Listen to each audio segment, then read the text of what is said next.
doon sa drug testing activity na ginagawa ng Okay, when was the last time you did a drug test to this guy, Major De Castro? On record. If you will allow me, Your Honor, I will submit the record regarding the drug testing okay. of Prior Major to De the Castro. commission of the crime, when was the last time na he undergo a drug test? Not only Major De Castro, but all the members of his unit.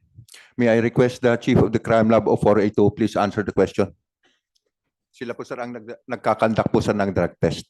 Sige po. Yes. Right. Good morning, sir. Sir, direct to the point. Sir, the last drug test for Police Major De Castro was January 11 of 2023 from Batangas. January 11, 2023. Yes, sir. And prior to that, That was for the year 2023, sir. so you do this annually Yes, sir. as opposed to dapat quarterly? The 25% po, sir, ng buong strength po, dapat ma-drug test po sila. Kasi Mr. Chair, why I asked that question? Maraming beses na sa aking programa, even the times yung T3, Wanted sa radyo, na kung saan yung mga pulis mismo, meron ko mga video, nag-hit ng shabu. Nababalitaan natin yan. Karamihan yung sa mga drug enforcement. In fact, as high as Colonel, huling-huli sa video, nagsashabu. So dapat, meron tayong hindi lang yearly, dapat quarterly and properly supervised.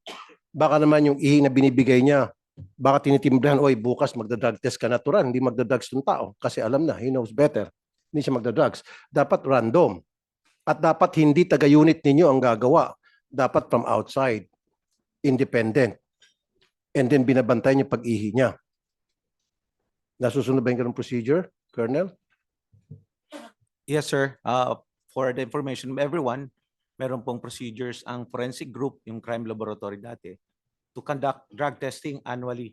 So tama sir yung sabi ni RD, 100% po ang aming drug testing. As a matter of fact, sir, our regional director, Police Brigadier General Kenneth Lucas, also conducted.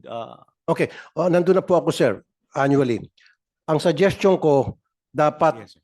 pag sa Drug Enforcement Unit, quarterly and properly supervised.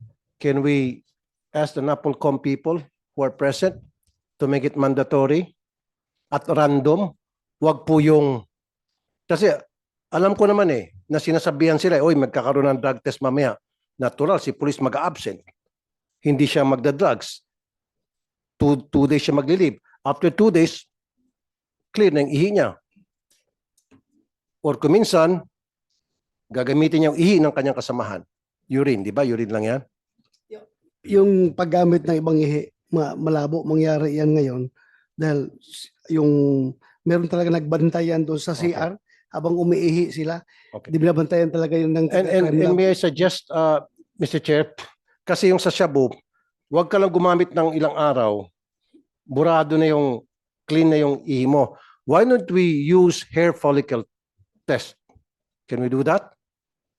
Kasi pag hair follicle, alam ko, Mr. Chair, buwan months, matitration. Ano bang pinaka-technology na alam nyo sa crime lab na mas mabigat pa kaysa mas accurate kaysa Sir, currently, we are doing the drug testing using the urine because of the mass number of personnel that to be conducted. But we will further look for that. So what's available? Available sa crime lab aside sa anong available test ninyo for for a while, drug test? Oh. for a while, sir. Ah. May I talk with the chemist? Mga hari-hari nyo sa crime lab dyan. Sir, Yes. hindi nyo narinig yung hair follicle test? Ignorante po kayo doon sa technology na yan? Hair Sir, follicle test? Sir, Have you heard of actually, it, sir, may I ask my Oh, chemist come here? on. Forensic po kayo, sir. Hindi nyo alam. Have you heard of hair follicle test? Yes, sir, we have, sir. Okay. Kaya nga, kung narinig nyo yan, wala ba kayong ganong technology sa PNP na hair follicle ang itetest nyo, especially sa mga operatibo natin na nag-handle ng mga sensitive positions, tulad nitong Drug Enforcement Unit? Sinong hire sa'yo sa crime lab na may alam about hair follicle test Available ba yan na technology sa crime lab natin? No? No, sir, actually. But No. Pero you're aware of that particular technology? yes, sir, I'm just looking for our chemist just to explain how the hair strands are used for drug testing, sir. Okay, sige, We Mr. have, Chair, nahirapan sila. Police Sige. Major Rosales, our chemist. Saan, Okay. saan siya? Pakibilis. Meron kayong ganong technology po? Kung wala, it's about time siguro the PNP should acquire that kind of technology. Sa ngayon, ang pagkakalam ko, Mr. Chair, pinapadala ata sa abroad kasi we don't have that technology yet. Ang pagkakaalam ko po. Pero why don't we acquire that kind of technology? Bigyan natin sa NBI, bigyan natin sa PNP, bigyan natin sa PDEA para makatulong sa ating mga taga-law enforcement, di ba? Sa proseso ng pag-identify ng mga gumagamit ng drugs. Kasi alam ko hair follicle test, it goes back up to 3 or even 6 months.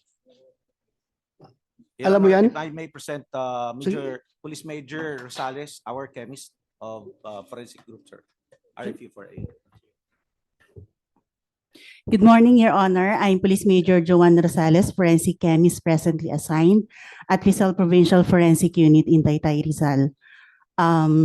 At present, Your Honor, hindi pa po ginagawa sa PNP forensic group ang hair follicle examination, but our good director very gusto po niya na masimulan na magawa ang examination ng drug test using hair follicles. In fact po, meron na pong, pino-formulate na po yung procedure na pwede nating sundan para unti-unti pong masimulan na magkaroon ng hair follicle examination. Meron na kayo available technology dyan? Sa ngayon po, procedure po yung inaayos and yung sistema kung paano po siya gagawin. Pero eventually po, meron naman pong mga machine na pwedeng gamitin para po sa test na yun. So, Mr. Chair, we have that technology. Okay. Are you sure about that? Yes, sir. Very sure. Yes, sir. So, kung meron tayong ganung technology, thank you very much. Dapat pati NBI magkaroon, PDEA. So, that's one way na to determine kung yung ating mga operatiba ay matitino pa rin, especially mga naka-assign sa Drug Enforcement Unit. We should do this, kung nandito yung Chief PNP, nandito sa yung NAPOLCOM, this should be a requirement.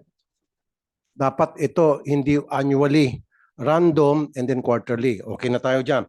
Number 2, ito pong, Mr. Chair, itong Major De Castro, para sa akin, sobrang pagka-guilty ng taong ito. Because nung makakuha ng DNA doon sa sakyan na na-recover sa victim, nung sasakyan na supposedly yun yung sinakyan ng victim, may blood na sa DNA test, yun talaga ang blood ng victim doon sa loob ng sakyan. And then the PNP were trying to convince Major De Castro magpa-DNA test kasi meron 3 hair strands ata doon, several hair strands. And tinurn down niya. Now, ni-request ko sa PNP noon, ewan ko sino ba na-interview ko doon sa CIDG noon, CIDG was doing a good job, Mr. Chair. And the CIDG requested doon sa kamag-anak. Kasi siyempre, di mo pwedeng pilitin yung police, yung suspect. Yung kamag-anak, tumanggi rin. Kasi yung kamag-anak, pwedeng idudugtong yun eh. DNA test, ayaw din. Now, dito yung pumapasok yung investigative technique, Mr. Chair, na kulang sa ating kapulisan. Kuminsan kasi common sense. Nandoon na yung police nasa custody ninyo. Tama? Sino ba may custody sa PNP, sa kay Major noon? Sino po may custody sa PNP at that time? Kanina po na, di ba nasa custody yung si Major nakakulong o sa headquarters? Kayo po? Within the campo po, Your Honor. Kaya nga. Opo. So sino nga po mismo may custody doon kay Major while Yung he was inside the chief camp? po ng RHSU namin, Ano Your po? Honor. Chief ng Regional Holding Unit natin. Okay. Now, when you were asking Major De Castro to provide a DNA of his hair or hair strand? And he said no. Tama? And you stop right there. Tama nga naman, karapatan niyang tumanggi. Ba't di niyo po ginamit yung common sense ninyo? Nandoon naman siya nakahiga, kung saan siya nakahiga. Sana naman isa sa inyo, nilinis yung kama o yung unan, kumuha ng hair strand doon, kinuha yung kanyang suklay, o pagtatapos niyang maligo, tiningnan yung banyo, kumuha ng buhok niya, sigurado ako, siyempre may nalalagas na buhok niya pag naliligo siya. O sigurado ako, pag natutulog siya, diyan sa unan niya, may mga buhok diyan. Doon lang kayo sana kumulekta. Ba't niyo po ginawa? Kasi palagi niyo sinasabi sa akin, ayaw po, hindi natin pwedeng pilitin yan. Tama nga naman, karapatan niya po yan na tumanggi. Tama nga naman, I agree with you. Pero gumawa kayo ng diskarte. Matagal niyo nang sinasabi sa publiko na we were able to secure evidences, pieces of evidence like hair follicles, hair strands sa kotse, and you're trying to match that hair strands. Sabi nyo. And then sabi nyo sa akin, nung interview kayo sa radyo, ni-request nyo kay Major na mag-provide ng sample. Ayaw ni Major. So, nag-antay kayo ng ilang araw, baka magbagong isip. Am I right? While waiting for those 3, 4, 5 days, sana dumiskarte kayo. Yan ang sinasabi ko. Saan siya natutulog, siya nakahiga. Pagising sa umaga, pasimple, yung unan, kunan niyo ng buhok. Yung suklay niya, ano bang suklay ginagamit niya? Simple niyo, kunan niyo ng buhok doon. Sa banyo, pagkatapos niyang ligo, kukunan niyo ng buhok. Yun niyo po ginawa. Sir. If I may, Your Honor. In fact, naisip na po namin yan nung andun siya sa office ko. Meron siyang baso na pinag-inuman. And yun sana yung gagamitin namin. However, when I consulted my legal officer, that evidence might not be admissible in court. Will not be admissible in court because I know that, Major General. I wala know pong, that. consent, I know that Your for a Honor. fact, of course. Pero at least, it will give you a guide na para kung saan nyo ifo-focus yung investigation nyo. Hindi na kayo mag-isip-isip na baka si Juan, si Pedro, si Mario ang suspect. At least, pag ginawa nyo yun, tapos napatunayan na talagang siya pala ito, doon na kayo magpo-focus. Si Juan na talaga, wag na kayo maghanap ng ibang suspect kasi ito na si Juan based dito sa nakalap natin na ebidensya sa DNA. Di ba? And second, yung kape na ininuman niya, anong ebidensya po nakuha niyo sa sasakyan? Di ba hair strand? Oh, hair strand, coffee. Meron pong saliva dun sa baso po sa na pinag-inuman niya. So, pwede Pero pong, sir, gamitin yun. Di ba may nakuha kayong hair strands doon? Sinabi niyo sa akin, di ba? Ilang pieces ho na hair strands? 3, 4? O di ba? So dapat, kung saan siya natutulog, doon sa kama niya, pagising niya, imposible walang hair strand doon, di ba? Senator, Anyway, gusto ni Senator Tulfo hair strand to hair strand. Pero pag DNA kasi, absolute yan eh. Oh. Kung DNA na makukuha sa hair strand at saka DNA na makukuha dito sa baso, magkaiba. pareho lang yan. Kasi isa lang ang DNA ng tao eh. Kung anong DNA na makuha doon sa buhok at DNA na makuha dito sa iniinuman niya, mag-match yan. Pareho lang yan. Walang problema yan. Yeah, I understand with Pero you. yung, ang question nila, ang issue dyan is yung admissibility in court. Dahil yun nga, yung poisonous tree ang lalabas dyan, di ba?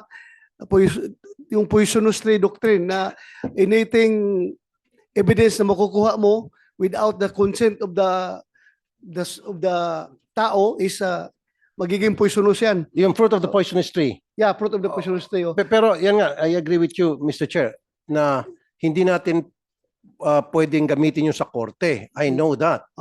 Pero at least, mafo-focus nyo yung inyong investigation. Pero- Pag napatunayan base sa inyong pag-secure na walang court order halimbawa, at napatunayan yung ebidensya na ito nga pala talaga ang suspect natin, Pero then doon na kayo magfo-focus. Huwag na kayo mag-focus sa yes, iba pa. tama yun. Pero Your Honor, Senator Tulfo, yung mga pulis nito, sigurado ako, without yung DNA, alam na nila yung focus nila kung saan sila nakafocus eh. Nakafocus na talaga sila doon sa mga primary suspects. Kahit na wala pang DNA results, alam na nila yung mga kuan nito, mga investigador ito na. Chairman. But yeah, go ahead.